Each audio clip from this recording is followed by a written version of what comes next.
Então, Bruno, a eleição em São Paulo deu esse empate e também deu uma rejeição bastante alta para o Lula, né?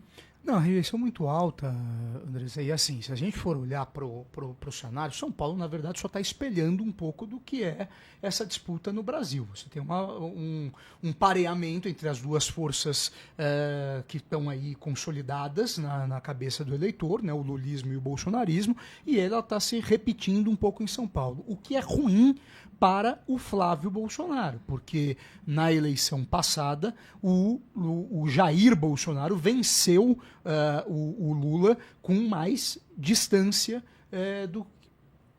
com mais distância do que o que a gente tem pego agora nesses movimentos, né?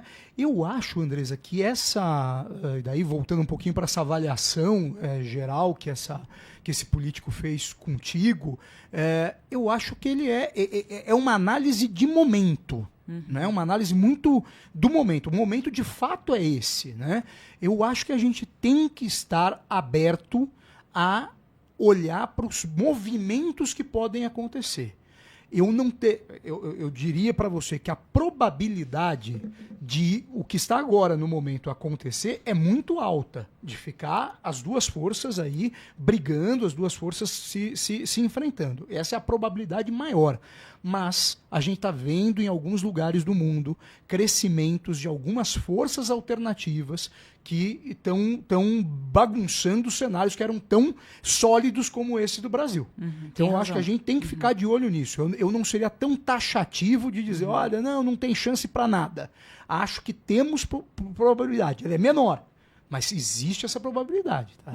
E esses movimentos que a gente está assistindo são sempre favoráveis à direita, né? Sempre à direita, né? Se a gente for pegar a eleição no Chile, por exemplo, há um tempo atrás o Piñera, vamos lá, Piñera foi eleito presidente do Chile pela direita, veio para as urnas de novo com o candidato dele. Estamos agora já voltando também para a TV, a gente estava batendo um papo aqui sobre como que está essa questão dos movimentos à direita no mundo, né? E quando a gente vai por exemplo, eu estava dando um exemplo aqui do Chile, né, Andresa? No Chile, você teve o Piñera, que foi eleito presidente, depois apresenta uma candidatura do seu grupo político, essa candidatura é derrotada, volta à esquerda. Quando a direita vai se reapresentar, quem ganha é uma outra direita, uma direita, vamos dizer assim, uma pós-direita, uma direita que está fora do pinheirismo. Isso aconteceu em vários lugares da América do Sul. Na Colômbia agora, né, o de la Espriella ganha contra a força tradicional do uribismo.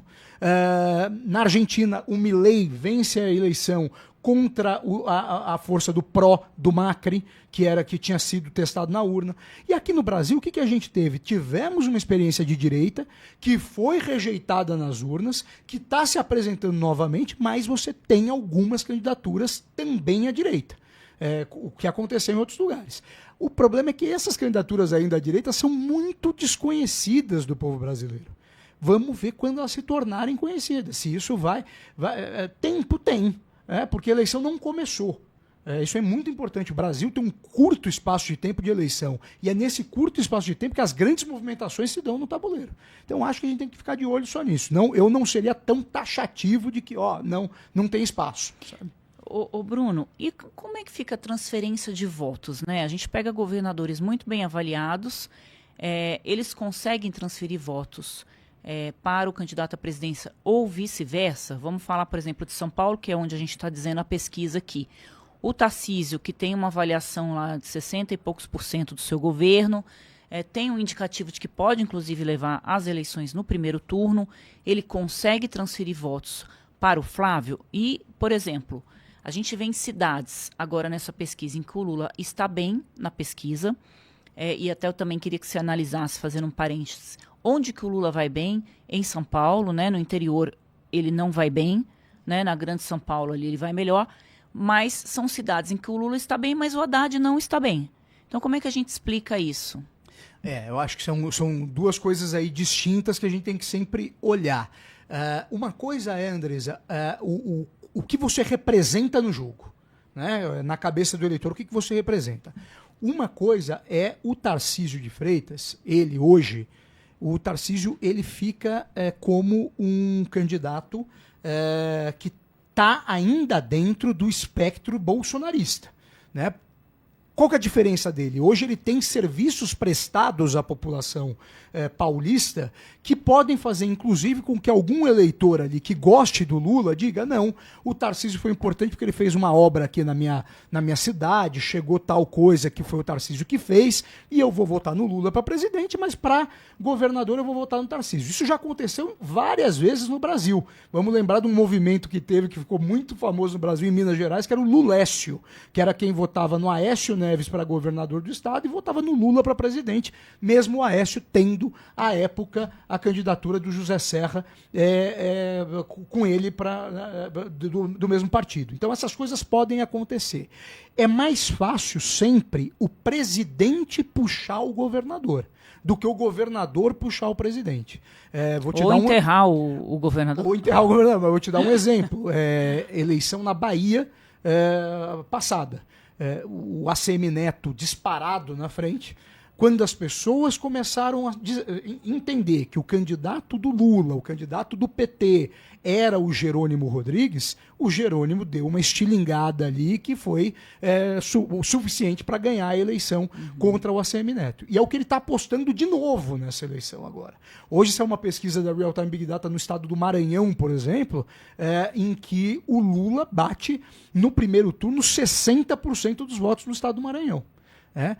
Ou seja, o candidato que for ligado com o Lula talvez seja puxado para cima nesse momento por representar essas quebras. Em São Paulo... Aí ninguém quer o Flávio no palanque lá para não associá-lo a um candidato que no estado não tem votos. Exatamente. Né? Você tinha até uma candidatura posta que era do Laésio Bonfim, do Partido Novo, que estava defendendo a candidatura do Flávio Bolsonaro. Ele recuou e foi para o Senado.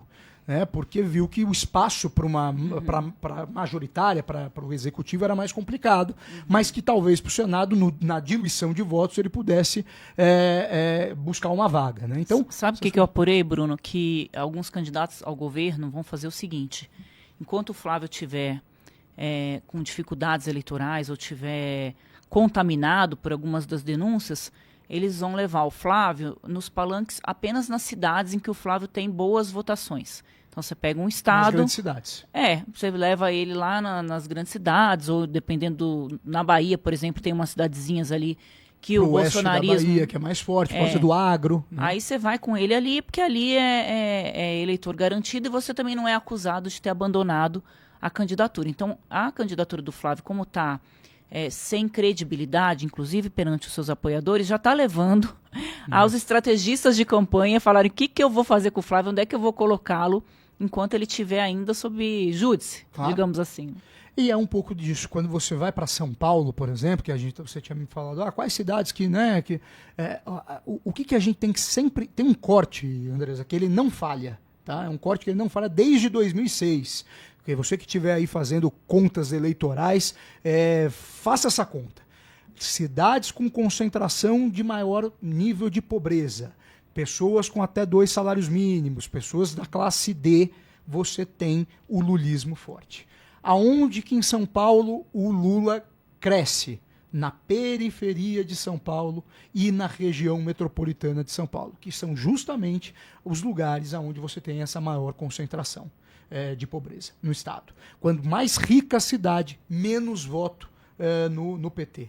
Vou te dar um exemplo, aí vamos falando de Maranhão, por exemplo, hoje, que a gente está comentando agora. Pesquisa fresquinha. Que está com a pesquisa fresquinha. Você vai para o sul do estado do Maranhão, região de Balsas ali, por exemplo, que é uma região que tem 8% do eleitorado maranhense. Mas ali o bolsonarismo cresce, porque é o agronegócio. Você vai para a Bahia, vai lá para o oeste da Bahia, região de Barreiras, Luiz Eduardo Magalhães, naquele pedaço o bolsonarismo cresce. E nas grandes cidades do Nordeste, que são onde você tem concentração de renda, o bolsonarismo cresce.